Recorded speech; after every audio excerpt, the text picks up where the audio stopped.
তো এটা তাফসীর কাকা বন্টন করেছেন সময়টা জীবনের, কিন্তু এর সাথে একটা কথা বলছেন যে কোরআনের সাথে যাদের সম্পর্ক তারা ওরকম বিরুদ্ধ হয় না, তাদের কথা, কাজ, বয়স বা স্মৃতিশক্তি এটা নষ্ট হয় না যারা কোরআনের সাথে সম্পর্ক রাখে। এবং এভাবে আমরা দেখি এরকম অনেক মানুষ আসলেই অনেক বয়স হওয়ার পরেও তাদের স্মৃতিশক্তি, মেধা সব কিছু আল্লাহ ঠিক রাখেন, যে কোরআনের বরকত। আসসালামু আলাইকুম। সম্মানিত মুসলিম কেরাম, আমরা সূরা কাসাসের 13 নম্বর আয়াত পর্যন্ত আমরা আলোচনা করেছিলাম। আজকে 14 নম্বর আয়াত থেকে আমাদের আলোচনা শুরু হবে ইনশাআল্লাহ। ওয়ালাম্মা বালাগা আশুদ্দাহু ওয়াস্তাওয়া আতাইনাহু হুকমা ওয়া ইলমা ওয়া কাযালিকা নাজজিল মুহসিনিন। আল্লাহ রাব্বুল আলামিন বলেন, যখন তিনি শক্তিশালী বয়সে উপনীত হলেন, ওয়াস্তাওয়া, এবং তিনি পরিপূর্ণতা অর্জন করলেন। একটা মানুষের সার্বিক যোগ্যতা যখন হয় তখন সে ইস্তাওয়া বলা হয়। তিনি সার্বিক যোগ্যতার অধিকারী হলেন। আতাইনা হুকমা, আমি দান করলাম তাকে পরজ্ঞা ও ইলমা এবং জ্ঞান। কাযালিকা নাজিল মুহসিনিন, এভাবেই আমি সৎকর্মশীলদেরকে পুরস্কার দান করে থাকি। মুসা আলাইহিস সালাম সম্পর্কে আল্লাহ বলছেন। এই যে বয়স সম্পর্কে যে তাফসীর কাকরা যে বিষয়টা বলেছেন, ওনাদের বর্ণনা হচ্ছে জন্ম থেকে 11 বছর পর্যন্ত শিশুকাল, 11 থেকে 15 বছর পর্যন্ত কিশোর, অ্যাডলসেন্সি, কিশোর। 15 থেকে 18 পর্যন্ত এই বয়সে সবাই বালেক। 18 থেকে 40 বছর পর্যন্ত এটা হলো শক্তিশালী বয়স, আশুদ্ধ। এই যে আশুদ্ধ কথাটা বলা হয়েছে। 40 থেকে 50 পরিণত বয়স, 50 থেকে শেষ জীবন বার্ধক্য। তাফসিরে জীবনের সময়টা এভাবে ভাগ করেছে। আমি আর একবার বলি, জন্ম থেকে 11 বছর পর্যন্ত শিশুকাল, 11 থেকে 15 বছর পর্যন্ত কিশোরকাল, 15 থেকে 18 বছরের মধ্যে সবাই বালেক। তো 18 থেকে 40 বছর পর্যন্ত এই যে আশুদ্ধা, শক্তিশালী বয়স, 18 থেকে 40 থেকে 50 পরিণত বয়স। এই বয়সেই মানুষ সাধারণত মানে যথাযথ বিবেক, বুদ্ধি, জ্ঞান এটার অধিকারী হয়ে থাকে। এর কম বয়সেও পরিপূর্ণতা লাভ করে না, আর এরপর বয়স বেশি হয়ে গেলে অনেক সময় ভুলভ্রান্তি দেখা দেয়। এই জন্য 40 থেকে 50 এটাকে বলা যায় পরিণত বয়স, আর 50 থেকে শেষ জীবন পর্যন্ত বার্ধক্য। তো এটা তাফসীর কাকা বন্টন করেছেন সময়টা জীবনের, কিন্তু এর সাথে একটা কথা বলছেন যে কোরআনের সাথে যাদের সম্পর্ক তারা ওরকম বিরুদ্ধ হয় না, তাদের কথা, কাজ, বয়স বা স্মৃতিশক্তি এটা নষ্ট হয় না যারা কোরআনের সাথে সম্পর্ক রাখে। এবং এভাবে আমরা দেখি এরকম অনেক মানুষ আসলেই অনেক বয়স হওয়ার পরেও তাদের স্মৃতিশক্তি, মেধা সব কিছু আল্লাহ ঠিক রাখেন, যে কোরআনের বরকত। দাখালাল মদিনাত আলা হিনা গাফলাতে মিন আহলিহা, প্রবেশ করলেন শহরে যখন শহরের অধিবাসীরা অলস সময় যাপন করতেছিল। অলস সময় আমরা যাপন করি সাধারণত দুপুরে খানা খেয়ে, তারপর 1-8 ঘন্টা, এটা অলস সময়, সবাই একটু কাইলুলা করে, রেস্ট করে, এটা অলস সময়। এটা বলা হয়েছে যে দাখালাল মদিনাতা, মুসা আলাইহিস সালাম শহরে প্রবেশ করলেন, আলাহিনে গাফলাতে মিন আহলিহা, শহরের মানুষেরা যখন অলস সময় কাটাচ্ছিল। ওয়াজাদা ফিহা রাজুলান ইয়াক্তাতেলান, তিনি দেখতে পেলেন ওই শহরে যে 2টা মানুষ তারা লড়াই করছে, তর্ক বিতর্ক করছে, কথা কাটাকাটি করছে। হাজামেন শিয়াথি ও হাজামেন আদবি, এই একটা লোক হলো মুসা আলাইহিস সালামের সম্প্রদায়ের লোক, আর একটা হলো মুসা আলাইহিস সালামের শত্রু সম্প্রদায়ের লোক। মুসা আলাইহিস সালাম বনী ইসরাইল, আর অন্য লোকটা হলো কিপ্তি, ফিরআউন বংশের লোক। যেটা আল্লাহ এভাবে বললেন যে একটা লোক মুসা আলাইহিস সালামের সম্প্রদায়ের লোক, আর একটা লোক তার শত্রু পক্ষের লোক। ফাস্তাগাসাহুল্লাযী মিন শিয়াতি আলাল্লাযী মিন আদবিহি, অতঃপর যে লোকটি মুসা আলাইহিস সালামের সম্প্রদায়ভুক্ত সেই লোকটি মুসা আলাইহিস সালামের কাছে শত্রুর বিরুদ্ধে সাহায্য কামনা করল। বুঝতে পারছেন? যে লোকটি মুসা আলাইহিস সালামের শত্রু সম্প্রদায়ের অন্তর্ভুক্ত তার বিরুদ্ধে মুসা আলাইহিস সালামের সম্প্রদায়ের লোকরা মুসা আলাইহিস সালামের কাছে সাহায্য প্রার্থনা করলো যে আমাকে সাহায্য করেন। এই সাহায্য প্রার্থনা করার ফলে ফাকাজা হু মুসা তার বক্ষে ঘুষি মারলেন, ফাকাজা আলে, ফলে সেই লোকটার মৃত্যু ঘটল। কলা মুসা আলাইহিস সালাম বললেন, হাযা মিন আমালের শয়তান, এটা শয়তানের কাজ। ইন্নাহু আদুউম ওয়া মুদিল্লুম মুবিন, নিশ্চয়ই শয়তান দুশমন এবং স্পষ্ট পথভ্রষ্টকারী। তো এখানে মুসা আলাইহিস সালাম প্রথমেই তাকে ঘুষি মারেন নাই, প্রথমে তাদেরকে আপোস করে দিতে চাচ্ছিলেন। মুসা আলাইহিস সালামের শত্রুপক্ষের লোক সেটা হলো ফেরাউনের বাবুর্চি, তার নাম ফাতুন। এই ফাতুন বাবুর্চি বনী ইসরাইলের লোকটাকে বলছে, এই তুমি আমার এই লোকরিগুলো, আমার জ্বালানিগুলো রান্নাঘরে পৌঁছিয়ে দিবা। তো বনী ইসরাইলের লোকটা বলে যে আমার খুব বিশেষ ব্যস্ততা আছে, আমি এটা পারছি না, তুমি অন্য লোককে বলো। তো ওসব মানবে না, এই তুই নিয়ে যাবি। ওরা ফেরাউনের বাবুর্চি, ওর তো অন্যরকম একটা পাওয়ার। আর এই জন্য মুসা আলাইহিস সালামের কাছে ওই লোকটা সাহায্য প্রার্থনা করলো যে আমার সময় নাই, আমি ব্যস্ত, কিন্তু আমি তার কাছে অনুমতি চাচ্ছি, অনুরোধ করছি যে তুমি আমাকে বাদ দিয়ে অন্য লোককে তুমি ডাকো, কিন্তু সে রাজি না, আমাকেই বলছে। তখন মুসা আলাইহিস সালাম বললেন যে তুমি এই লোকটাকে জবরদস্তি করছো কেন, এর সময় নাই, এর প্রয়োজন আছে, একে ছেড়ে দাও, অন্য একটা লোককে বলো। তখন ওই বাবুর্চি মুসা আলাইহিস সালামকে বললেন যে ও যদি এই লোকটি আমার বাবুর্চিখানে না নিয়ে যায় তো তুমি এটা বহন করে নিয়ে যাও। মুসা আলাইহিস সালামকে বলছে, ও ফেরাউনের বাবুর্চি। কথা বোঝেন নাই? একটা গ্রাম্য প্রচলিত কথা আছে যে দারোগান্নার মাঝির ক্ষমতা মনে হয় যেন দারোগার চাইতেও বেশি। এটা প্রচলিত প্রভাব গ্রাম্য লোকরা বলে। এই কথা বলার পরে মুসা আলাইহিস সালাম তাকে ঘুষি মেরেছে, নাই বাদু। আর মুসা আলাইহিস সালাম তো ফেরাউনের পুত্র হিসেবেই সমাজে পরিচিত ছিল, তার যথেষ্ট সম্মান ছিল, তিনি যথেষ্ট শক্তিশালী ছিলেন, রাজদরবারে রাজপরিবারে লালিত পালিত হয়েছেন, তার অন্যরকম স্ট্যাটাস ছিল মুসা আলাইহিস সালামের। মুসা আলাইহিস সালাম ঘুষি মেরেছে, লোকটা মরে গেছে। কিন্তু একটা ঘুষিতে একটা লোক মারা যাবে বা মুসা আলাইহিস সালাম তাকে মেরেই ফেলবেন এরকম ইচ্ছা কিন্তু তার ছিল না। ঘুষিটা মেরেছে, আকস্মিকভাবে লোকটার মৃত্যু হয়ে গেছে। কয়লা রব্বি ইন্নী যালামতু নাফসি, তখন মুসা আলাইহিস সালাম বললেন, হে আমার রব, আমি আমার নিজের উপরে জুলুম করেছি, ফাগফিরলি, অতএব আপনি আমাকে ক্ষমা করে দেন। ফাগফারা লাহু, আল্লাহ তাআলা মুসা আলাইহিস সালামকে ক্ষমা করে দিলেন। ইন্নাহু হুয়াল গফুরুর রহিম, নিশ্চয়ই তিনি আল্লাহ, তিনিই ক্ষমাশীল, তিনিই দয়াময়। কয়লা রব্বে বিমা আনআমতা আলাইয়া, তখন আল্লাহ যখন তাকে ক্ষমা করার ঘোষণা দিলেন, কয়লা মুসা আলাইহিস সালাম বললেন, রব্বে, হে আমার রব, বিমা আনআমতা আলাইয়া, যা কিছুর মাধ্যমে আপনি আমাকে পুরস্কার দান করেছেন, ফালান আকুনা জহিরাল লিল মুজরিমিন, আমি কখনো অপরাধীদের পক্ষ অবলম্বনকারী হব না, জালেমদের পক্ষ সমর্থনকারী আমি কখনোই হব না। এটা আল্লাহর কাছে মুসা আলাইহিস সালাম তার প্রতিশ্রুতি জানালেন। তো এভাবে এই লোকটাকে আজকে দ্বিপ্রহরে হত্যা করা হলো। মুসা আলাইহিস সালাম শহরে অবস্থান করতেছিলেন। তো ফাসবা ফিল মদিনাতে খায়ফা, মুসা আলাইহিস সালামের প্রভাত হলো এই শহরে ভীত অবস্থায়। এই দিনের বাকি অংশটা এবং রাত পার হওয়ার পর আসবাহা ফিল মদিনাতে খায়ফা, প্রভাত হলো এই শহরের মধ্যে মুসা আলাইহিস সালামের ভীত অবস্থায়। ইয়াতারাক্কাবু, তিনি সতর্কতার সহিত তিনি সকল দিক লক্ষ্য করতেছিলেন।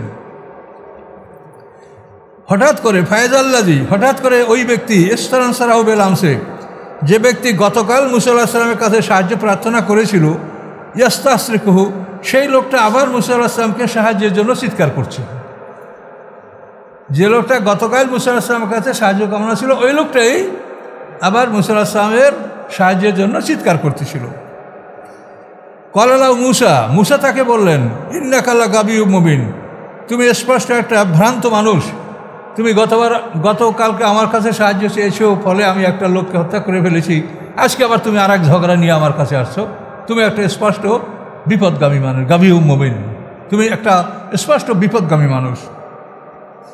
এটা বলার পরেও মুসা আলাইহিস সালাম, মুসা এবং এই বনী ইসরাইল দুজনেরই যে শত্রু কীর্তি, তার দিকে মুসা আসলাম অগ্রসর ছিলেন। দেখেন সামনে ফালাম্মা আরাদান আইবতেশা বিল্লাহি ওয়া আদুবুল্লাহুমা। অথবা মুসা আলাইহিস যখন ইচ্ছা পোষণ করলেন যে তিনি হস্ত সম্প্রসারণ করবেন তার প্রতি যে উভয়ের শত্রু, অর্থাৎ মুসারও শত্রু আর সাহায্য প্রার্থনাকারীরও শত্রু, এই উভয়েরই শত্রু যে তার কাছে মুসা আলাইহিস সালাম, তার দিকে মুসা আলাইহিস সালাম হাত বাড়াতে ইচ্ছা করলেন। লোকটার সাথে সাথে বলল কলা ইয়া মুসা, লোকটা বলল হে মুসা আতুরিদুয়ান তাকতুলানি, তুমি কি চাচ্ছ যে আমাকে হত্যা করবে? কামা কাতাল তার নাফসাম বেলামস, যেরকম তুমি গতকাল একটা লোক হত্যা করেছ, তুমি আজকে আবার আমাকেও মারতে চাও? ইন তুরিদু ইল্লান তাকুনা জাব্বারান ফিল আরদ, তুমি ইহা ব্যতীত আর কিছুই চাচ্ছ না যে পৃথিবীতে তুমি একজন অত্যাচারী হিসাবে আত্মপ্রকাশ করবে, এটা চাচ্ছ? ওমা তুরিদু আন তাকুনা মিনাল মুসলিহিন, তুমি ইচ্ছা করছো না যে তুমি একজন সৎকর্মশীলদের অন্তর্ভুক্ত হবে। ওই লোকটা যাকে মুসা আলাইহিস সালাম আক্রমণ করছে ইচ্ছা করছে না, সেই লোকটা এই কথা বলল। এই কথা বলার পরেই মুসা আলাইহিস সালাম নিশ্চিত হয়ে গেলেন যে তিনি যে একটা লোক হত্যা করেছেন এটা বাইরে জানাজানি হয়ে গেছে। তা না এই লোকটা কী করে বললো যে আমি গতকাল একটা লোক হত্যা করেছি? মুসা আলাইহিস সালাম এটা বুঝতে পারলেন। এ হলো একদিক দিয়ে মুসা আলাইহিস সালাম অবহিত হলেন। অন্য দিক দেখেন ওয়াজা রাজুলুম মিন আকসাল মাদিতে, শহরের দূর প্রান্ত থেকে একটা লোক দৌড়ে আসলো। তার নাম হিস্কিল, সামুবিল, বিভিন্ন নাম, যেই হোক একজন ইমানদার মানুষ এবং ইনি ফেরাউন বংশের লোক এবং খুব সম্ভ্রান্ত ব্যক্তি। তো এই মোমেন, এই কোরআন শরীফে একটা মোমেন সূরা আছে না, সূরা মোমেন, এই লোকটার নামে সেই সূরাটা মোমেন। আর 18 ভাই মোমেনুন, সেটা মোমিনুন, আর মোমেন একটা সূরা আছে, এই সেই মোমেন। ও যা রাজুল মিন আকসাল মদিনাতে, শহরের দূর প্রান্ত থেকে একটা লোক দৌড় দিয়ে আসলো। ইয়াসা, এবং সে দ্রুত চলে আসছিল। কলা, সে বলল ইয়া মুসা, হে মুসা, ইন্নাল মালা ইয়াতামিরুনা বেকা, নিশ্চয়ই মন্ত্রী পরিষদ ইয়াতামিরুনা বেকা তোমার ব্যাপারে পরামর্শে বসেছে, তোমার ব্যাপারে তারা পরামর্শে বসেছে যে কি করা হবে। লেয়াকতুলুকা, যে তারা তোমাকে হত্যা করবে। কাজী ফাকরুজ, তুমি বের হয়ে যাও। ইন্নী লাকা মিনান নাসিহিন, আমি তোমাকে উপদেশ দানকারীদের একজন। এভাবে এই লোকটা মুসা আলাইহিস সালামকে দ্রুত অগ্রসরে দৌড়িয়ে এসে মুসা আলাইহিস সালামকে কথা বললেন। বলার পরে ফা খারাজা মিন্না খায়ফা ইয়াতারাক্কাবু, মুসা আলাইহিস সালাম ভীত অবস্থায় এই শহর থেকে বের হলেন এবং তিনি সতর্কতা অবলম্বন করেছিলেন যে কোন দিক থেকে কে আসে কি হয়। কলা, এবং তিনি আল্লাহর কাছে বললেন রব্বে, হে আমার রব, নাজ্জিনি মিনাল কওমিজ জালিমিন, আপনি জালেম সম্প্রদায় থেকে আমাকে মুক্তি দান করুন। এইভাবে মুসা আলাইহিস সালাম আল্লাহর কাছে প্রার্থনা করে মাদায়েনের দিকে রওনা করলেন। মিশরটা হলো এদিকে, আর মাদায়েনটা হলো লোহিত সাগরের পূর্ব পার ঘেঁষে বিরাট একটা অঞ্চল, যেখানে শোয়েব আলাইহিস সালাম পয়গম্বর ছিলেন। তো মুসা আলাইহিস সালাম এই মিশর থেকে পূর্ব দিকে মাদায়েনের দিকে তিনি পালায়ন করতে শুরু করলেন। ওয়ালাম্মা তাওয়াজ্জা তিলকা মাদিয়ানা, অথবা যখন মুসা আলাইহিস সালাম মাদিয়ানের দিকে রওনা করলেন, অগ্রসর হতে লাগলেন, কলা, তখন তিনি বললেন আশা রব্বি, সম্ভবত আমার রব, আইহা দিয়ানি সাওয়া সাবিল, আমাকে সঠিক পথ প্রদর্শন করবেন, আমি যেন ভুল পথে প্রবেশ না করি। এভাবে তিনি 8 দিন সফর করার পরে মাদায়েনে গিয়ে উপস্থিত হলেন। এর মধ্যে তার কোনো খাদ্যের ব্যবস্থা ছিল না, কোনো কিছুই ছিল না, শুধু খালি একটা মানুষ। এভাবেই 8 দিন সফর করে তিনি মাদায়েনে উপস্থিত হলেন। ওয়ালাম্মা ওরাদা মা মাদিয়ানা, অথবা যখন মাদিয়ানবাসীদের পানির কাছে তিনি অবস্থান নিলেন, যেখানে তাদের অনেকগুলো পানির কূপ ছিল, রাখালরা সেখান থেকে বকরিকে পানি পান করায়, এরকম এই পানির স্থলে মুসা আলাইহিস সালাম সেখানে উপনীত হলেন। তো তিনি দেখতে পেলেন অজাদা আলাইহি উম্মাতাম মিনান নাস ইয়াসকুন, তিনি দেখতে পেলেন যে একদল মানুষ সেখান থেকে তাদের বকরিগুলোকে পানি পান করাচ্ছে, এটা দেখলেন। ওয়াজাদা মিন দুনি ইমরাতানে তাজুদান, এবং তাদের পিছনে 2 মহিলাকে দেখতে পেলেন যে তারা তাদের বকরিগুলিকে আগলে রেখেছে, যেতে দিচ্ছে না সামনে, এভাবে তাদেরকে আগলে রেখেছে 2 মহিলা, 2 নারী। এইটা দেখে মুসা আলাইহিস সালাম দেখলেন সব রাখালরা পানি পান করাচ্ছে, আর এই 2 মহিলা বকরিগুলোকে আগলে রেখেছে, পানির কাছে যেতে দিচ্ছে না কেন। কলা, মুসা আলাইহিস সালাম বললেন, মা খাতবকুমা, তোমাদের কি অবস্থা, তোমাদের কি খবরাখবর বলো। কলাতা, তখন তারা বলল, লা নাসকি, আমরা আমাদের পশুকে পানি পান করাতে পারছি না, হাত্তা ইউসদিরা রিয়া, যতক্ষণ না রাখালরা চলে যায়। অন্য রাখালরা পানি পান করে এখান থেকে চলে না যাওয়া পর্যন্ত আমরা আমাদের বকরিকে পানি পান করতে পারছি না। ও আবুনা শাইখুন কাবির, এবং আমাদের পিতা একজন অতি বৃদ্ধ মানুষ। শোয়েব আলাইহিস সালাম পয়গম্বর, তিনি তখন অতি বৃদ্ধ মানুষ। এটা বলার পরে ফাসাকা লাহুমা, মুসা আলাইহিস সালাম তাদের উদ্দেশ্যে তিনি পশুকে পানি পান করায় দিলেন। পানি করাই দেওয়ার পরে সুম্মা তাওয়াল্লা জিল্লে, তারপর তিনি ছায়ার কাছে আশ্রয় নিলেন, গাছের ছায়া গিয়া বসলেন। ফাকালা, এবং তিনি বললেন, রব্বে, হে আমার রব, ইন্নী লেমা আনজালতু ইলাইয়া মিন খাইরিন ফাকির, নিশ্চয়ই আমি ওই কল্যাণেরই ফকির যে কল্যাণ আপনি আমার প্রতি নাজেল করেছেন, আমি সেই কল্যাণেরই ফকির, মুখাফিক্কি। ফাজাত এদাম তামশি আলা ইস্তিয়ান, তো মুসা আলাইহিস সালাম কাছে ছায়া বসা আছেন। ইতিমধ্যেই ওই মহিলারা বাড়ি চলে গেছে। চলে যাওয়ার পরে বাবার কাছে কিচ্ছা বলেছে। তারপর এক নারী আসছে, দুজনের একজন আসে। ফাজাথু, অথবা তাদের একজন আসলো মুসা আলাইহিস সালামের কাছে। তামশি আলা ইস্তিয়ান, লজ্জা সহকারে সে চলাচল করতেছিল, পয়গম্বরের মেয়ে।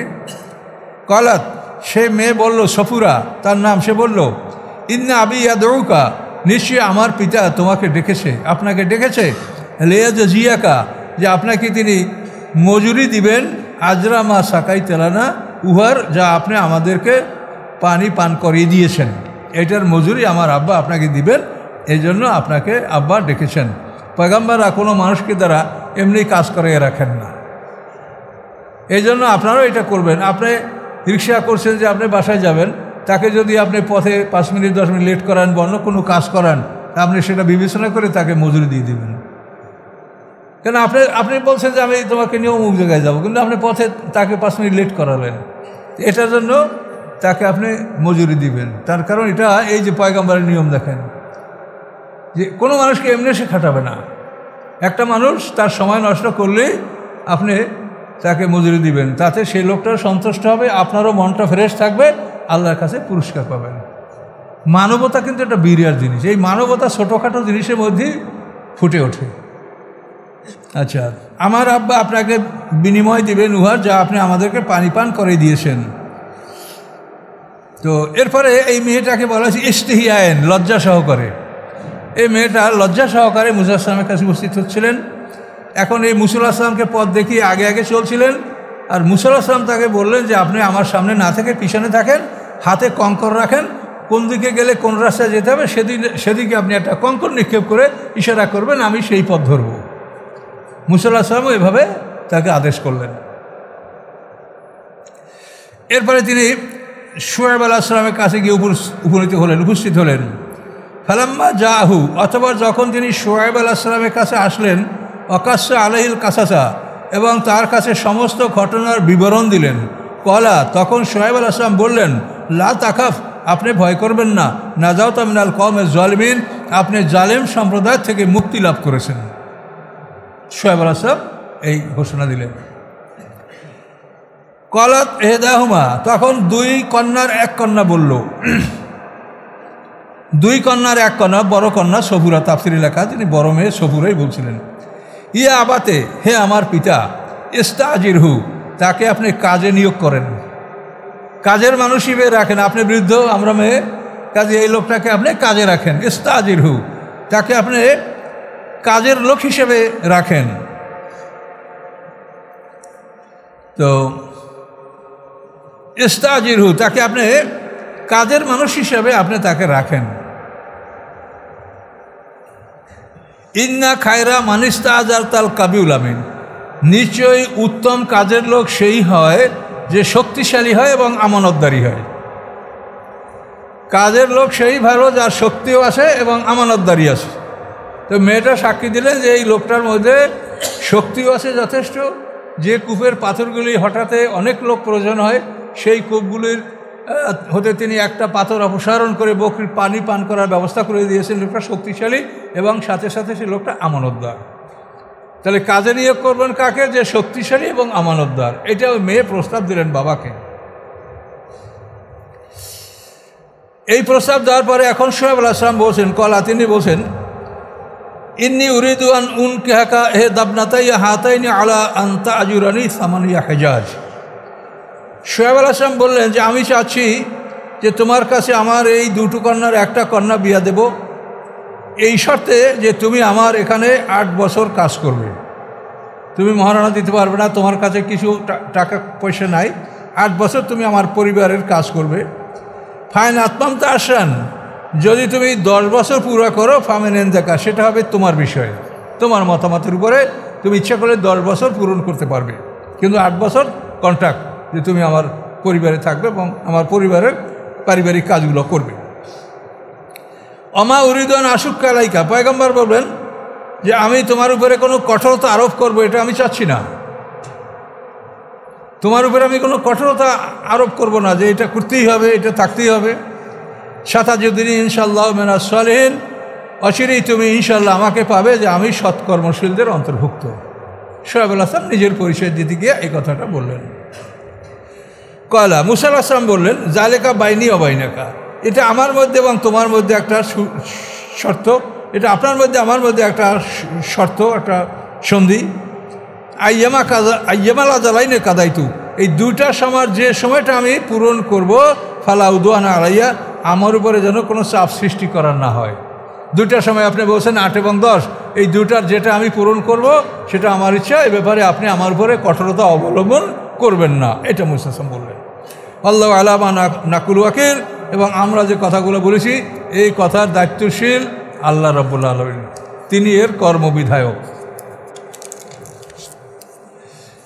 ফালাম্মা কাজা মুসাল আজালা, অথবা যখন মুসা আলাইহিস সালাম তার সময়টা শেষ করলেন, ওয়া সারা বে আহলিহি, এবং তার পরিজন নিয়ে তিনি শোয়েব আলাইহিস সালামের শ্বশুরবাড়ি থেকে তিনি সফর শুরু করলেন মিশরে যাওয়ার জন্য। 8 বা 10 বছর সময় পাস করার পরে মুসা আলাইহিস সালাম এবার শ্বশুরবাড়ি থেকে মিশরে যাবেন। তার মনে এটা উদয় হয়েছে যে আমি এখন মার কাছে যাব, আমার বড় ভাই আছে সেখানে যাব, আমি আর থাকবো না। মনের অবস্থাটা আল্লাহর পক্ষ থেকে এরকম হয়। তো মুসা আলাইহিস সালাম এই মাদায়েন থেকে এখন পশ্চিম দিকের রাস্তা, উনি মিশরে পথ ধরলেন।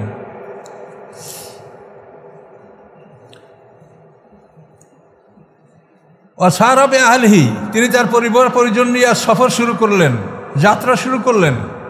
আনাসা, তিনি দেখতে পেলেন মেন জানিবি তুরে নারা, তুর পাহাড়ের দিক থেকে একটা আগুন। তুর পাহাড়ের তার হাতের ডান দিকে এভাবে তো যাচ্ছে, তো হাতের ডান সাইডে তুর পাহাড়, উত্তর দিকে এই তুর পাহাড়ের দিকে তিনি আগুন দেখতে পেলেন। কলালে আহলি, তখন তিনি তার পরিবারকে বললেন, ইম কিছু, তোমরা এখানে অবস্থান করো। ইন্নি আনাস্তু নারান, আমি একটা আগুন দেখতে পাচ্ছি। লাল্লি আতিকুম মিনাবে খাবারেন, সম্ভবত আমি সেখান থেকে কোনো খবর নিয়ে আসবো। আও আজিদু মিনান নারে, অথবা আও আও মেন খাবারেন আও জাজুয়াতে মিনান নারে লাআল্লাকুম তাসতালুন, আমি সেখান থেকে পথের সন্ধান নিয়ে আসবো, অথবা একটা জ্বলন্ত কাষ্ঠখণ্ড নিয়ে আসবো, আগুনের জ্বলন্ত কাষ্ঠখণ্ড নিয়ে আসবো, যাতে তোমরা আগুন পোহাতে পারো। তাহলে বিষয়টা বোঝা যাচ্ছে যে অনেক কথার মধ্যে আছে যে মুসা আলাইহিস সালাম একটা জায়গায় আসার পরে ঝড় বৃষ্টি শুরু হয়েছে, ঠান্ডা বাতাস শুরু হয়েছে, পথ হারিয়ে গেছে, বকরিগুলো হারিয়ে গেছে। এখন তিনি তার স্ত্রীকে নিয়ে অস্থির, স্ত্রী গর্ভবতী, তার সন্তান প্রসব করার সময় ঘনিয়ে আসছে, প্রসব বেদনা শুরু হয়েছে। এরকম একসাথে অনেকগুলি সমস্যা। এই সমস্যার মধ্যে মুসা আলাইহিস সালাম সেই রাতের অন্ধকারে তুর পাহাড়ের দিকে দেখতে পাইলেন যে একটা আগুন জ্বলছে। এই আগুন দেখতে পেয়ে মুসা আলাইহিস সালাম বললেন স্ত্রীকে, যেখানে থামো, তোমার জন্য আমি একটা জ্বলন্ত কাষ্ঠখণ্ড নিয়ে আসবো, হয়তো তুমি তার মাধ্যমে আগুন পোহাতে পারবে, অথবা আমি সেখান থেকে পথের সন্ধান পাবো যে আমি কোন পথে মিশরে আমি যেতে পারবো। এখন মুসা আলাইহিস সালাম ওই আগুন মনে করে সেখানে অগ্রসর, উত্তর দিকে, ডান দিকে, তুর পাহাড়ের দিকে। ফালাম্মা আতাহা, যখন মুসা আলাইহিস সালাম সেই অগ্নিশিখার দিকে অগ্রসর হলেন, নুদিয়া, তখন তাকে ডাক দিয়া বলা হলো, মেন শাতিল ওয়াদিল আইমানে, ওয়াদ মানে প্রান্তর, আইমান মানে ডান দিক, সাতি মানে কেনারা, মানে প্রান্তরের ডান প্রান্তর থেকে, প্রান্তরের ডান দিক থেকে মুসা আলাইহিস সালামকে ডাক দেওয়া হলো। তুর পর্বতের প্রান্তরের ডান দিক থেকে মুসা আলাইহিস সালামকে ডাক দেওয়া হলো। এই জায়গাটা বলা হয়েছে ফিল বুকাতিল মুবারাকাত, একটি ভূখণ্ড বরকতময়। এই জমিটা একটা বরকতময় ভূখণ্ড। মিনাস সাজারাতে, একটা গাছ থেকে তাকে ডাক দেওয়া হলো। আইয়া মুসা, হে মুসা, ইন্নী আনাল্লাহু রব্বুল আলামিন, এখানে আমি রব্বুল আলামিন অবস্থান করছি। তো এইখানে যে তিনি আগুন দেখতে পেয়েছেন, এটা কিন্তু আল্লাহর নূর না।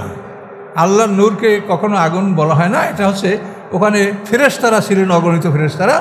সেই ফেরেশতাদের হাত থেকে কোনো এক ফেরেশতা থেকে আল্লাহ তাআলা যে আগুনের একটা দৃশ্য মুসা আলাইহিস সালামকে দেখানো হয়েছিল। আল্লাহ কিন্তু আগুন আকৃতিতে তার ওখানে আত্মপ্রকাশ করেননি। আল্লাহ ওখানে, আল্লাহ তো সব জায়গায় আছেন, কিন্তু ওখানে যাওয়ার পরে মুসা আলাইহিস সালামকে ডাক দিলেন, ইয়া মুসা, হে মুসা, ইন্নী আনাল্লাহু রব্বুল আলামিন, আমি আল্লাহ রব্বুল আলামিন। ওই নিদর্শনটা দেখানো শুধু তাকে ওখানে নিয়ে যাওয়ার জন্য, যাতে উনি ওখানে যান। ইন্নী আনাল্লাহু রব্বুল আলামিন, আমি আল্লাহ এবং সারা সৃষ্টিকুলের, সমস্ত জগৎকুলের আমি পালনেওয়ালা রব। বিরাট কথা, রব্বুল আলামিন সম্পর্কে আপনারা অনেক কথা শুনছেন, আরও শুনবেন। এই যে আল্লাহ সমস্ত সৃষ্টিগুলির তিনি পালনেওয়ালা। পিঁপড়ার খাবারও তিনি দেন, আর হাতির খাবারও তিনি দেন।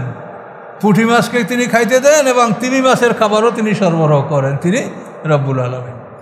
তবে তার সরবরাহের মধ্যে সবচাইতে গুরুত্বপূর্ণ যেটা বিষয়, সেটা হলো এই যে প্রত্যেকটা প্রাণী দুই দিক থেকে শ্বাস প্রশ্বাস গ্রহণ করে। এক হলো দুই দিক থেকে খাদ্য গ্রহণ করে, মুখ থেকে এবং নাক থেকে। তা আমরা যেটা মুখের সাহায্যে যে খাদ্য গ্রহণ করি, এটা আমরা নিজেরা উপার্জন করে, শ্রম করে, তৈরি করে আমরা খাই। আর নাক থেকে যে খাদ্যটা গ্রহণ করি, এইটা ডাইরেক্ট আল্লাহ আমাদের সরবরাহ করেন।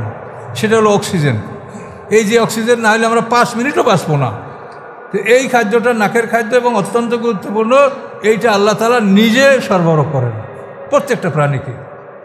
ওই মাছেও নাক থেকে, ওই যে উপরে মাছে দেখেন না, মাছে মানে পানিতে নাড়া দিয়ে যে উপরে ওঠে, ও কিন্তু অক্সিজেন নেওয়ার জন্য ওটা করে।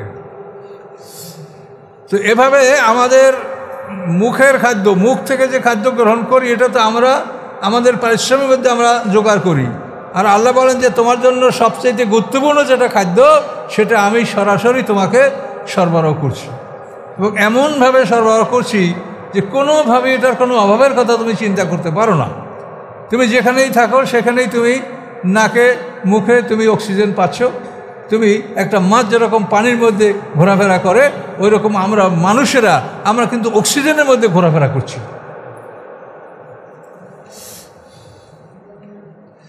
তো আল্লাহ রাব্বুল আলামিন বলেন, বিল বুকাতিল মুবারাকাত, এটা একটা বরকতময় ভূখণ্ডে এই ঘটনা ঘটেছিল। মেনাস সাজারাতে, একটা বৃক্ষ হতে।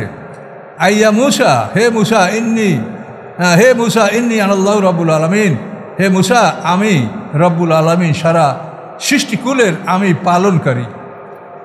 ওয়ান আলকে আসাকা, এবং তুমি তোমার লাঠিটা ফেলে দাও। ওই যে লাঠির কথা, মুসা আলাইহিস সালামের হাতে লাঠি ছিল, তোমার লাঠিটা ফেলে দাও।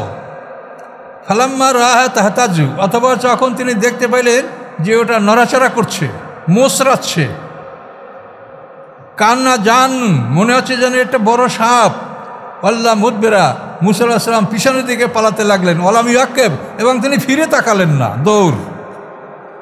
ইয়া মুসা, হে মুসা, আকবেল, সামনে এগিয়ে আসো, লা তাকাব, তুমি ভয় করো না, ইন্নাকা মিনাল আমিনিন, নিশ্চয়ই তুমি নিরাপদ প্রাপ্তদের অন্তর্ভুক্ত। এভাবে আল্লাহ বললেন। সেই মুসা আলাইহিস সালামের যে এই লাঠিটা, এটা একটা জান্নাতের লাঠি। এই লাঠিটা আদম আলাইহিস সালামের সাথে আল্লাহ তাআলা আদম আলাইহিস সালামের সাথে জান্নাতের কিছু খাবার দাবার আসবাবপত্র দিয়া পৃথিবীতে জিবরিল আমিন তাকে নিয়ে আসেন। আদম আলাইহিস সালামকে ওই লঙ্কায় ফেলায় না, আর মা ওকে জেদ্দা, এগুলি সব বানানো কাহিনী, সব জাল কথা। সহি কথা যেটা, এটা আমার এই কথাটা আপনি পাবেন, এই যে আপনারা ইবনে কাসির পড়েন না, তাফসির ইবনে কাসির। তো ইবনে কাসিরের একটা ইতিহাস আছে আরবিতে লেখা, সেটাও কাসাসুল আম্বিয়া। সে ইবনে কাসিরের এই কাসাসুল আম্বিয়া মোটামুটি আপনি অনেকগুলো অন্যান্য বইয়ের তুলনায় সহি রেওয়ায়ত পাবেন। সেইখানে এই কথা বলা আছে যে আদম আলাইহিস সালামকে আল্লাহ তাআলা অপমান করেন নাই। আদম আলাইহিস সালাম ভুলে গেছে, তার মনে ছিল না যে এই গাছটার থেকে আল্লাহ নিষেধ করেছে। সেটা আল্লাহ বলেছেন, ওয়ালাকাদ আহাদনা ইলা আদামা ফানাসিয়া, আমি আদমের থেকে একটা প্রতিশ্রুতি নিয়েছিলাম, কিন্তু আদম সেটা ভুলে গেছে। ওলাম নাজিদ লাহু আজমা, তার মধ্যে আমি দৃঢ় সংকল্পের অভাব পেয়েছি। তো এই আদম আলাইহিস সালামকে আল্লাহ তাআলা জান্নাতে ক্ষমা করে দিয়ে, শুধু তোহার মধ্যে আর বিস্তারিত বিবরণ আছে। জান্নাতে তাকে ক্ষমা করা হয়েছে, পোশাক দান করা হয়েছে, যে সমস্ত সম্মান, সে যে নবী, সব কিছু ঠিক। এরপরে আল্লাহ বলছেন যে তোমাকে পৃথিবীতে যেতে হবে, জিবরাইলের মাধ্যমে তুমি এখানে আসো, তার মাধ্যমে আবার পৃথিবীতে চলে যাও। তার কারণ তুমি যে বৃক্ষের ফল ভক্ষণ করেছো, অল্প সময় পরেই তোমার পেটের মধ্যে প্রস্রাব পায়খানার ব্যাগ হবে, আর আমার এই জান্নাতে প্রস্রাব পায়খানার কোনো ব্যবস্থা নাই, এই জন্য তোমাকে নামতে হবে। আদমকে কোনো গুনার জন্য নামানো হয় নাই, কিন্তু আমরা ছোটোবেলা থেকে ওয়াজ শুনছি ওইরকম যে আদম আছে একটা গুণ করে 350 বছর কাঁদছে, এই ধরনের ওয়াজ। মানে আপনার মনে হয় আমার মতো আপনারাও শুনেছেন, কিন্তু এগুলি কথা ঠিক না। 350 বছর একটা মানুষ কাটবেন, কেমন কথা? আল্লাহ তো ওরকম না, আল্লাহ তো রহমানের রহিম, তিনি তো দয়ালু, তিনি ক্ষমাশীল, তিনি তো কোনো মানুষকে এইরকম শাস্তি দিবেন না। আর এরা হলো আল্লাহর হাতের তৈরি প্রথম মানুষ, আল্লাহর অত্যন্ত প্রিয়। তো এই জন্য আদম আলাইহিস সালামকে আর মাকে আল্লাহ বলেছেন যে তোমরা যে গাছের ফল ভক্ষণ করেছো, এটার অ্যাকশন হলো পেটের মধ্যে প্রস্রাব পায়খানা তৈরি হবে, আর আমার এই জান্নাতে প্রস্রাব পায়খানার ব্যবস্থা নাই বলেই তোমাদেরকে পৃথিবীতে অবতরণ করতে হবে। কোনো গুনার কারণে, গুনাহ নিয়ে আল্লাহ আদম আলাইহিস সালাম পৃথিবীতে পাঠাননি। তিনি একজন নবী, নবীরা নিষ্পাপ। মুসা আলাইহিস সালাম দেখেন একটা মানুষকে খুন করছে, তাকে নিষ্পাপ করে নবী দিচ্ছেন না আল্লাহ? তা আদম আলাইহিস সালামকে গুনাহসহ পাঠাবেন পৃথিবীতে? এলে কোরআন থেকে আপনারা মিলান, তখন দেখবেন যে না, এই বিষয়টা এরকম, এটাই সত্য। কি বুঝতে পারছেন? কাজে গুনাহ নিয়ে আল্লাহ তাআলা আদম আলাইহিস সালামকে পৃথিবীতে পাঠান নাই যে গুনার জন্য সে কাঁদতে থাকবে আর স্ত্রী থেকে পৃথক থাকবে। একটা মানুষ পৃথিবীতে কি করে থাকতে পারে? সেই হাওয়া জেদ্দায় 300 বছর বলেন, কে তার খাবার জোগাড় করবে? সেখানে কিনা হোটেল আছে না রেস্টুরেন্ট আছে, কী খাবে সে? কাজে এই সমস্ত কথাগুলো সম্পূর্ণ অনেক। কিন্তু আমাদের স্বভাব হলো যে আমরা যদি শুনি যে এটা হাদিসে আসছে, তাই আমরা অন্ধের মতো এটা বিশ্বাস করি, এটা পরীক্ষা নিরীক্ষা করি না। আর এই সুযোগে ইহুদিরা আমাদের মধ্যে সব জাল ঢুকাই দিচ্ছে। রাসূলের বিশুদ্ধ কথা মানা ফরজ, রাসূলের আনুগত্য করার জন্য আল্লাহ কোরআনে 19 বার আদেশ করেছেন। এখন একটা লোকের কথা শুনবেন না তো আনুগত্য কেমনে করবেন?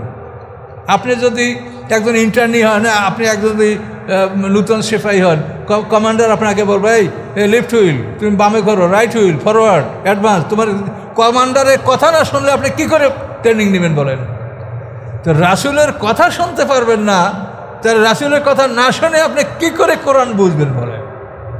এই জন্য যারা বলে যে আমরা শুধু হাদিস মানব, এ কথাও ভুল। আর যারা বলেন যে সব হাদিস মানব, এ কথাও ভুল। এর মাঝখান থেকে আপনি সঠিক পথ বেছে নেন। তো এই লাঠিটার কথা বলতেছিলাম। তো এই লাঠিটা জান্নাত থেকে আল্লাহ তাআলা আদম আলাইহিস সালামকে দান করেছিলেন।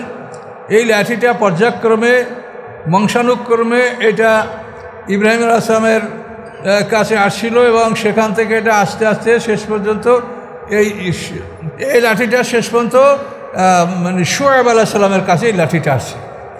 তো শোয়েব আলাইহিস সালাম যখন তার মেয়েকে বিয়া দিয়ে দিলেন মুসা আলাইহিস সালামের সাথে, এবং তার কাজ হলো বকরি চড়ানো, তখন বলে মেয়ে মুসাকে একটা লাঠি এনে দাও। তখন ওই লাঠিটাই যেটা শোয়েব আলাইহিস সালামের বাড়িতে ছিল, ওই লাঠিটা এনে দিল। এখন পয়গাম্বর এই মেয়ে এটা না, এই লাঠি দেওয়া যাবে না, আর একটা লাঠি আনো। অনেক খোঁজাখুঁজি করে আর কোনো লাঠি পায় না, ওইটাই এনে দিয়েছে দ্বিতীয়বার। এই মেয়ে এটা না, তোমাকে বারবার বলছি তুমি বোঝো না, তারপর অন্য লাঠি আনো। তৃতীয়বার ঘুরে ফিরে ওই মেয়ে ওই লাঠি মুসা আলাইহিস সালামকে দিয়েছে। দেওয়ার পরে শোয়েব আলাইহিস সালাম বলে যে দেখো মেয়ে, তোমাকে আমি বলছি তুমি বোঝো না কেন?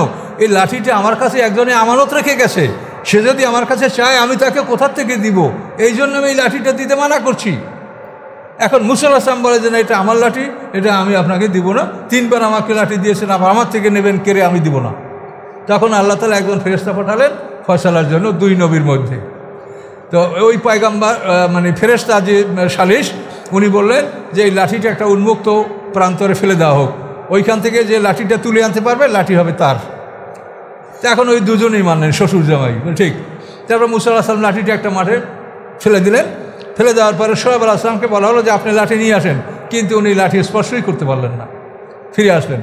এরপরে মুসা আলাইহিস সালামকে বলা হলো, তিনি সুন্দরভাবে লাঠি তুলে নিয়ে আসলেন, এবং এই লাঠি তখন প্রমাণ হলো যে এটা মুসা আলাইহিস সালামের লাঠি। এই লাঠি সম্পর্কে এখানে কথা বলা হচ্ছে, এই ওয়ান আলকে আশাকা, তুমি তোমার লাঠিটাকে ফেলে দাও। ফালাম্মা রাহা তাহতাজু, অথবা যখন তিনি দেখতে পেলেন সে মোসরাচ্ছে, কান্না জান্নুন, মনে হয় যেন সেটা একটা দ্রুতগামী সাপ, আল্লাহ মুদবেরা, তখন পিঠ ফিরিয়ে তিনি পালাতে শুরু করলেন। আল্লাহ আক্কে পিছনের দিকে ফিরে তাকালেন না। ইয়া মূসা আকবেল, আল্লাহ হে মূসা তুমি ফিরে আসো, লা থাকো, ভয় করো না, ইন্নাকা মিনাল আমিনিন, তুমি নিরাপত্তা প্রাপ্তদের অন্তর্ভুক্ত।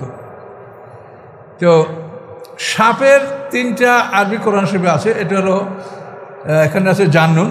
জান্নুন হলো ওই সাপ যেগুলো খুব দ্রুত চলতে পারে। আর সোরবানুন যে সাপ, এগুলো হলো অজগর, খুব বড় সাপ, সোরবানও কোরআনে বলা হয়েছে। আর হাইয়াতুন তাসা, হাইয়াতুন মানে কমন সাপ, হাইয়াতুন বলতে সব সাপ বুঝাবে। হাইয়াতুন, জান্নুন, সোরবানুন 3টা শব্দ কোরআনের সাপের আল্লাহ ব্যবহার করেছেন। আমাদের বোধহয় সময় পার হয়ে গেছে, তো অনেক কথা আছে, তো ইনশাল্লাহ আস্তে আস্তে আমরা শুনবো। আল্লাহ যে কথাগুলো কোরআনে বলেন এর মধ্যে আমাদের অনেক শেখার আছে। আমার এ থেকে নসিহত গ্রহণ, যারা সুন্নাত নামাজ আদায় করেনি তারা 4 রাকাত ক্বাবলাল জুমা আদায় করে।